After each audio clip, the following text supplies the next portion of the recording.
नमस्ते गाइज, यह video Munger university से संबंधित है। यह वीडियो हिस्ट्री ऑनर्स वालों से के लिए है जो ऑनर्स और सब्सिडरी दोनों लिए हैं। तो उन लोगों का यह लेक्चर 2 है और ऑब्जेक्टिव इसमें हम डिस्कस करेंगे। तो चलिए वीडियो शुरू करते हैं। यह वीडियो पार्ट 2 वालों के लिए है, तो चलिए देखते हैं। हम लोग ने 10 क्वेश्चन पहले ही कर लिए थे, आज उसका तुरंत में रिवीजन करते हैं एकदम फटाक से। तो देख लीजिए, पहला क्वेश्चन है, अरब आक्रमण के समय सिंध का शासक कौन था? तो दाहिर शासक था। और दाहिर और अरब के आक्रमण के समय जो सिंध का शासक दाहिर था, दाहिर और अरब के बीच एक युद्ध हुआ था जिसे रावण के युद्ध के नाम से जाना जाता है, और यह 20 जून 712 ईस्वी में हुआ था। इस युद्ध में दाहिर पराजय हुआ था। पाल वंश का संस्थापक गोपाल को कहा जाता है, जो कि ऑप्शन बी है। और 750 ईस्वी में गोपाल ने अपना स्थापना किया था पाल वंश का। तारिकुल हिंद अथवा किताबुल हिंद या भारत की खोज के लेखक है अलबरूनी। तराइन की द्वितीय लड़ाई पृथ्वीराज चौहान और मोहम्मद गौरी के बीच हुआ था। कब हुआ था? तो 1192 ईस्वी में हुआ था। और द्वितीय युद्ध में मोहम्मद गौरी जीता था और प्रथम युद्ध में पृथ्वीराज चौहान जीता था। श्रेणी शब्द का संबंध था। श्रेणी शब्द का संबंध व्यापारी संघ से था। इस पर पिछले वीडियो में मैंने एकदम डिस्कस करके बताया था और सब के बारे में भी बताया था। तो गुलाम वंश का वास्तविक संस्थापक कौन था? तो गुलाम वंश का वास्तविक संस्थापक इल्तुतमिश था, लेकिन गुलाम वंश का संस्थापक था वो कुतुबुद्दीन ऐबक, जिसकी मृत्यु पोलो खेलने के दौरान हो गई थी। अब आगे देखते हैं, दिल्ली से दौलताबाद किसने राजधानी परिवर्तन किया? तो मोहम्मद बिन तुगलक ने दिल्ली से दौलताबाद राजधानी परिवर्तन किया था, और इसे बेखबर बादशाह कहा जाता है। ये अच्छा बादशाह नहीं माना जाता था।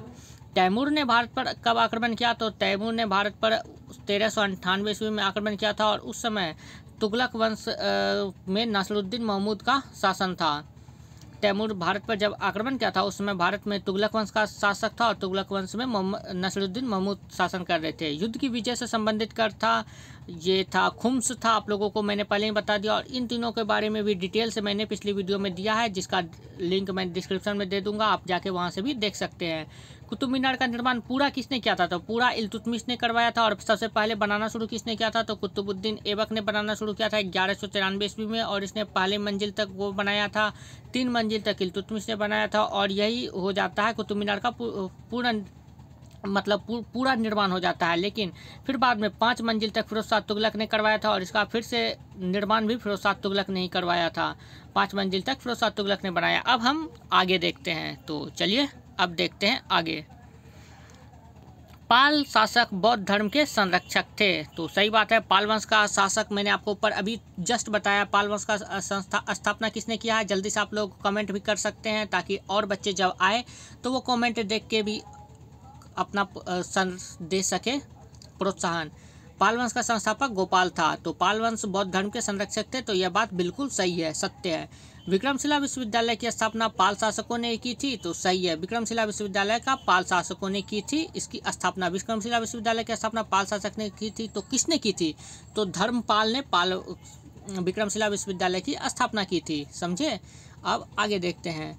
अगर आपको इसके बारे में और भी कोई जानकारी मौजूद है कि विक्रमशिला विश्वविद्यालय की स्थापना कब हुई, तो आप कमेंट जरूर करें, ताकि और बच्चे भी आए तो वो कमेंट देखकर उन्हें भी और ऑब्जेक्टिव का मिल सके, ताकि हमारा टारगेट जो है कि सभी बच्चे फर्स्ट कर जाए, तो वो टारगेट कंप्लीट हो जाए। तो आप लोग भी अपना कमेंट करके अपना योगदान जरूर दें। महमूद गजनी के भारत पर आक्रमण का सबसे महत्वपूर्ण कारण धन लूटना था। तो सही बात है, महमूद गजनवी ने भारत पर 17 बार आक्रमण किया था। तो ये अलग से मैं आप लोगों को बहुत सारी जानकारी दे रहा हूँ, इसे भी आप नोट करते जाए। आप सुनेंगे ना, आप रोज़ सुने वीडियो को, ताकि आप लोगों को एकदम याद ही हो जाए। आप रोज़ एक वीडियो को देखेंगे और फिर एक बार शाम में रिवीजन करके वीडियो को देख लेंगे, तो आप लोगों का एकदम एग्ज़ाम तक आते आते आप लोगों का एकदम कन्फर्म हो जाएगा कि आप लोग का तैयारी अच्छी हो जाएगी। तो महमूद गजनवी ने भारत पर 17 बार आक्रमण किया था, और एक सीरियल भी आई थी शोभा सोमनाथ की, उसमें महमूद गजनवी के बारे में दिया था। तो उस समय शोभा सोमनाथ मंदिर पर जो आक्रमण करता था महमूद गजनवी, तो 17 बार आक्रमण किया था भारत पर। तो आप देख सकते हैं। अगर इसके बारे में और भी जानकारी है तो आप कमेंट जरूर करें। तराइन के द्वितीय युद्ध में महमूद गजनवी ने पृथ्वीराज को पराजित किया था। सत्य बात है, क्योंकि मैंने आपको ऊपर ही बता दिया था ट्राइन का द्वितीय युद्ध। अब जल्दी से बताया कि कब हुआ था। तो ट्राइन का द्वितीय युद्ध कब हुआ था? 1192 ईस्वी में। अब मैं पूछ रहा हूँ ट्राइन का प्रथम युद्ध कब हुआ था? तो ट्राइन का प्रथम युद्ध हुआ था आप लोगों का 1191 ईस्वी में। और ट्राइन का प्रथम युद्ध किसके किसके बीच हुआ था? तो वो भी हुआ था महमूद गजनवी और पृथ्वीराज चौहान के बीच। प्रथम युद्ध में अपना पृथ्वीराज चौहान विजयी हुए थे, और द्वितीय युद्ध जब हुआ था, ये जो पूछ रहा है ट्राइन का द्वितीय युद्ध, इसमें महमूद गजनवी ने जीता था, जिस पर एक फिल्म भी बनी है, पृथ्वीराज चौहान, अक्षय कुमार की मूवी है। पृथ्वीराज रासो की रचना अलबरूनी ने की थी? बिल्कुल गलत है। पृथ्वीराज रासो की रचना चंद्रबरदाई ने की थी। ये देखिए मैंने आपको लिख के भी दे दिया है। सिंध पर अरब आक्रमण के समय यहाँ का शासक कौन था? यहाँ का शासक दाहिर था। तो सत्य बात है, दाहिर था। इसकी जानकारी ऊपर में भी दे दी है। दाहिर और सिंध के और अरब आक्रमण के समय जो उन दोनों के बीच अरब के बीच और दाहिर के बीच जो युद्ध हुआ था, उसे रावर के युद्ध के नाम से भी जाना जाता है, जो कि जून में हुआ था। आप लोगों को ऊपर मैंने बताया दिया है, देख लीजिए। रावर का युद्ध 20 जून 712 ईस्वी में हुआ था। तो आप लोग इस तरह से बार बार मैं रिवीजन करवाते जाऊँगा ताकि आप लोगों को यहीं पर याद हो जाए। तो अब आगे देखते हैं। अमीर खुसरो बलबन के दरबार में मंत्री था? सत्य। अमीर खुसरो जो है वो बलबन के दरबार में मंत्री था, और ये गुलाम वंश का था। तो गुलाम वंश का संस्थापक, वास्तविक संस्थापक किसे माना जाता है? तो बलबन को ही माना जाता है। और गुलाम वंश का स्थापना किसने किया था? तो कुतुबुद्दीन ऐबक ने किया था, और जिसकी मृत्यु पोलो खेलने के दौरान में हुई थी। और कुतुबुद्दीन ऐबक ने ही बनाया था आपका कुतुब मीनार बनाना प्रारंभ किया था। आप लोगों को मैंने पहले ही बता दिया था। और कुतुबुद्दीन ऐबक का दामाद कौन था? इल्तुतमिश, जिसने कुतुब मीनार को पूरा किया था बनाने में। और इल्तुतमिश के बाद बलबन गद्दी पर बैठा था। सॉरी, ये गलती मैंने बता दिया, तो आप लोग देख लीजिए। बलबन के बाद इल्तुतमिश गद्दी पर बैठा। इल्तुतमिश के बाद बलबन गद्दी पर बैठा। उस सीट में गलत बोल रहा हूँ, आप लोग मैनेज कर लीजिएगा। बाजार नियंत्रण नीति मोहम्मद बिन तुगलक ने लागू किया था? गलत। मोहम्मद बिन तुगलक ने बिल्कुल भी बाजार नियंत्रण नीति नहीं लागू किया था। तो किसने किया था? तो अलाउद्दीन खिलजी ने किया था, जो आपको शाहिद कपूर की जो मूवी है और जिसमें विलन की किरदार रणवीर सिंह ने निभाया है अलाउद्दीन खिलजी की। तो पद्मावत जिसका मूवी का नाम है, तो वही रानी पद्मावती को जो अलाउद्दीन खिलजी चाहता था, तो यही अलाउद्दीन खिलजी ने ही बाजार नियंत्रण नीति को लागू किया था। क्यों ये नीति को लागू किया था? इसलिए किया था ताकि उसके सैनिक को एकदम भरपूर मिल सके भोजन सामग्री, ताकि उसके सैनिक को भी वो बढ़ा रहा था अपना, और उनको बाजार नियंत्रण नीति को लागू करके सभी सैनिक को उसकी ज़रूरत की उपलब्धि भी हासिल कर रहा था। तो यही थे मोहम्मद बिन तुगलक की बाजार नियंत्रण की नीति। इसके बारे में हम कभी लॉन्ग जब क्वेश्चन आएगा अलाउद्दीन खिलजी की बाजार नियंत्रण नीति को समझाए, तो उस पर मैं डिस्कस करूंगा। तो आप आगे देखते हैं क्वेश्चन नंबर 19। इक्तदारी राजस्व व्यवस्था शेरशाह द्वारा लाई गई थी? तो इक्ता प्रणाली सही बात है। इसे इक्तदारी को इक्ता प्रणाली के नाम से जाना जाता है, और जो कि शेरशाह सूरी द्वारा लागू किया था। और 1 रुपये के सिक्के को भी शेरशाह सूरी के द्वारा जारी किया गया था। अगर आप और भी कुछ जानते हैं तो आप कमेंट करके ज़रूर बताएं, ताकि और भी बच्चों को हेल्प मिल सके। तो अब ये बात सही है कि इक्तदारी राजस्व व्यवस्था शेरशाह सूरी द्वारा लागू किया गया था। अब आगे देखते हैं। महान सूफी संत ख्वाजा मोइनुद्दीन चिश्ती ने दिल्ली में अपना आवास बनाया? सत्य बात है। ख्वाजा मोइनुद्दीन चिश्ती की वैसे दरगाह है आपको अजमेर शरीफ में, और जो है राजस्थान में अजमेर शरीफ है। ये देखिए मैंने लिख दिया है, अजमेर शरीफ में ख्वाजा मोइनुद्दीन चिश्ती की दरगाह है, और जो कि है राजस्थान में। और ये जो मोइनुद्दीन चिश्ती दिल्ली में अपना आवास बनाया था, तो ये बात सत्य है। अब आगे देखते हैं। तो इसका पीडीएफ जो है आप लोगों को टेलीग्राम चैनल पर मिल जाएगा, और इसका पीडीएफ आप लोगों को 28 मार्च में आप टेलीग्राम पर जाएंगे, उस पर आपको इसका पीडीएफ मिल जाएगा। अब आगे देखते हैं। मिन्हाजुस सिराज तबकात नासरी का लेखक था? सत्य बात है। मिन्हाजुस सिराज वो तबकात नासरी एक बुक का नाम है। ये जो तबकात नासरी है ना, ये बुक का नाम है, और इसके लेखक है मिन्हाजुस सिराज। आराम शाह दिल्ली सल्तनत का प्रथम संप्रभु शासक था? असत्य। दिल्ली सल्तनत का प्रथम संप्रभु शासक मोहम्मद बिन तुगलक था। आप लोगों को पता ही है कि दिल्ली सल्तनत को जो सबसे पहले गद्दी पर कौन बैठा? तो मोहम्मद बिन तुगलक बैठा था, वही जिसने ये कुतुब मीनार तो कुतुबुद्दीन ऐबक बनाया था। मोहम्मद बिन तुगलक दिल्ली सल्तनत का संप्रभु शासक था।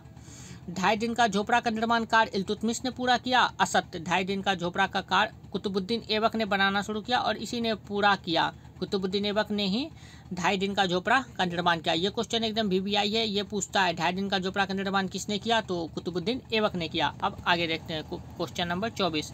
कुतुबुद्दीन ऐबक का राज्यारोहण लाहौर में हुआ? गलत। राज्यारोहण में कुतुबुद्दीन ऐबक का ये राज्यारोहण नहीं हुआ, कहाँ हुआ तो दिल्ली में हुआ था, क्योंकि दिल्ली की गद्दी पर ही बैठा था कुतुबुद्दीन ऐबक। आप लोगों को तो पता ही है दिल्ली के कहाँ बैठा था, तो कहाँ इसका राज्यारोहण हुआ था, इंद्रप्रस्थ में हुआ था। बलबन अपनी रक्त एवं लोक की नीति के लिए प्रसिद्ध था। सही, बलबन की रक्त एवं लोक की नीति अजीब थी।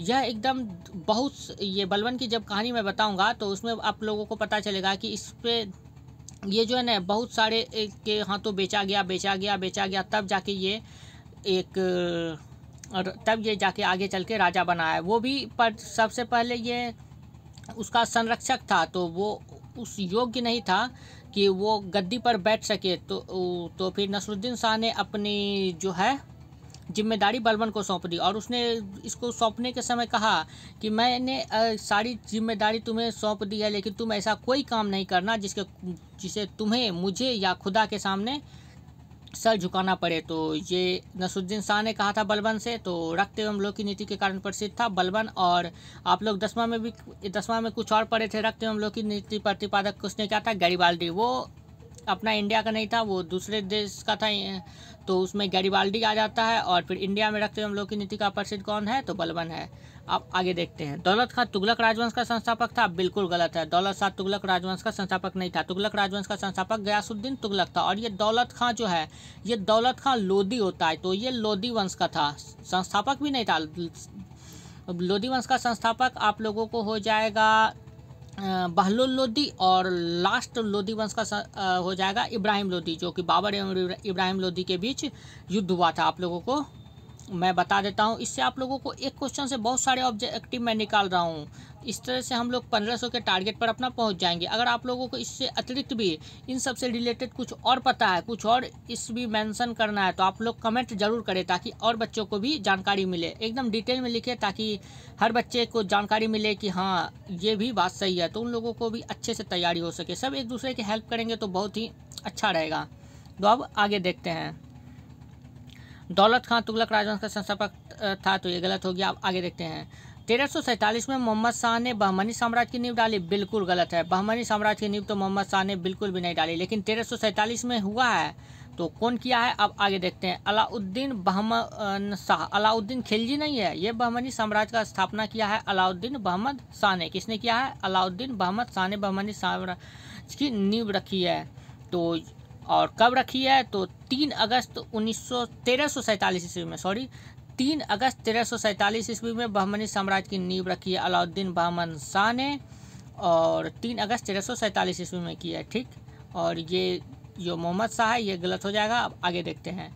चैतन्य एक महान वैष्णव संत थे, तो बिल्कुल सही है। विष्णु के एकदम पुजारी थे चैतन्य महाप्रभु जिसे कहा जाता है, वो विष्णु वैष्णव संत थे। यादवों ने मूर्तिकला की मधुरा शैली विकसित की, तो बिल्कुल सत्य बात है। ये भी यादवों ने मूर्तिकला की मधुरा शैली विकसित की है। यादव कृष्ण भगवान के मतलब ये हैं, यादव कृष्ण भगवान को कहा जाता है, आप लोगों को पता ही है। यादवों ने मूर्तिकला की मधुरा शैली विकसित की थी। और एक शैली से जब आ गया है, तो आप लोगों को एक बात बता दूं कि अगर पूछेगा आप लोगों को उत्तर भारत में कौन सी शैली प्रसिद्ध है, तो आप लोगों को लिखना है नागर शैली। उत्तर भारत में कौन सी शैली, नागर शैली। उत्तर भारत में कौन सी शैली है, नागर शैली। और दक्षिण भारत में तो द्रविड़ शैली। 2 से दक्षिण, 2 से द्रविड़, 2 से दक्षिण, 2 से द्रविड़। तो दक्षिण भारत में कौन सी है, द्रविड़ शैली। उत्तर भारत में कौन सी है, नागर शैली। और बेसर शैली एक आता है, जो कि ना उत्तर ना दक्षिण, मतलब मध्य भारत के बीच के भारत के लिए है। बीच के भारत के लिए कौन सा है, तो बेसर शैली उत्तर भारत के लिए, नागर शैली दक्षिण भारत के लिए, 10 से दक्षिण, 10 से द्रविड़, द्रविड़ शैली। और बीच के लिए बीच है तो बेसर शैली, और दक्षिण है तो द्रविड़ शैली, और उत्तर है तो जो बचा नागर शैली। इस तरह से आप लोग एकदम ट्रिक बना के याद करेंगे, आराम से याद होगा। तो अब आगे देखते हैं। विजयनगर का शासक कृष्णदेव राय, ये तो 29 नंबर हम लोग कर लिए। विजयनगर का शासक कृष्णदेव राय संगीत में दक्ष था, तो बिल्कुल सही है।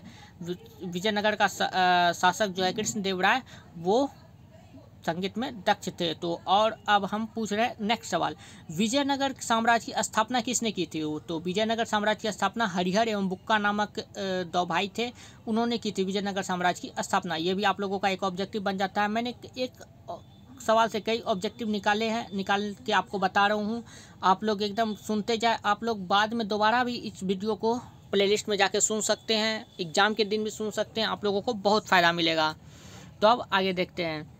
और ये जो कृष्ण देवराय है, इन्हें आंध्र भोज के नाम से भी जाना जाता है। ये भी आप लोगों को ऑब्जेक्टिव में पूछ सकता है, आंध्र भोज के नाम से कौन जाना जाता है, तो कृष्ण देवराय। ये शॉर्ट में मैंने लिख दिया, आप लोग वीडियो देखेंगे उसके बाद आप लोगों को टेलीग्राम पर यह PDF इसका मिल जाएगा, तो आप वहाँ से भी देख सकते हैं एक बार। लेकिन वीडियो अवश्य देखें ताकि आप लोगों को याद करने में आसानी हो, और उसके बाद ही आप फिर जाके टेलीग्राम पे बाद में अपना रिवीजन कर ले तो बहुत फ़ायदा होगा। अगर आपको फिर प्रॉब्लम होती है तो आप आए यूट्यूब चैनल पर फिर आप वीडियो देखकर अपना क्लियर कन्फ्यूजन दूर कर सकते हैं। और विजयनगर का शासक जब कृष्णदेवराय थे तो उसके दरबार में अष्टदिग्गज रहते थे, जिस प्रकार से नवरत्न रहते थे किसके दरबार में, ये अपने अकबर के दरबार में रहते थे नवरत्न, जिसमें तेनालीराम, ये सॉरी हाँ सही है, बीरबल आते थे, सॉरी बीरबल। तेनालीराम तो राजा कृष्णदेवराय के दरबार में आते थे अष्टदिग्गज में।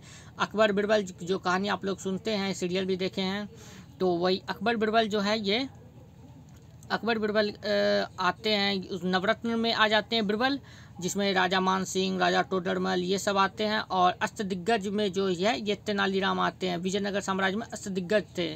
तो आज हम लोग ने 20 क्वेश्चन को देखा है, अब नेक्स्ट डे हम लोग 30 क्वेश्चन को देखेंगे। और इसी तरह की इन्फॉर्मेटिव और एजुकेशनल वीडियो पाने के लिए और ऑब्जेक्टिव और आगे करने के लिए आप लोग चैनल को लाइक शेयर सब्सक्राइब करें।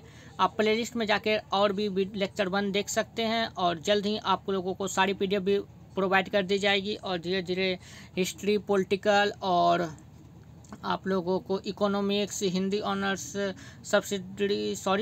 ऑनर्स नहीं सब्सिडी के भी पेपर प्रोवाइड किए जाएंगे। अगर आप लोगों का प्यार बना रहा तो ऑनर्स का भी प्रोवाइड कर दिया जाएगा। और हाँ, मैथ ऑनर्स का भी आप लोगों को एकदम फिक्स है कि आप लोगों को प्रोवाइड किया जाएगा, तो आप लोग परेशान ना हो। तो वीडियो देखने के लिए बहुत बहुत धन्यवाद। Thank you.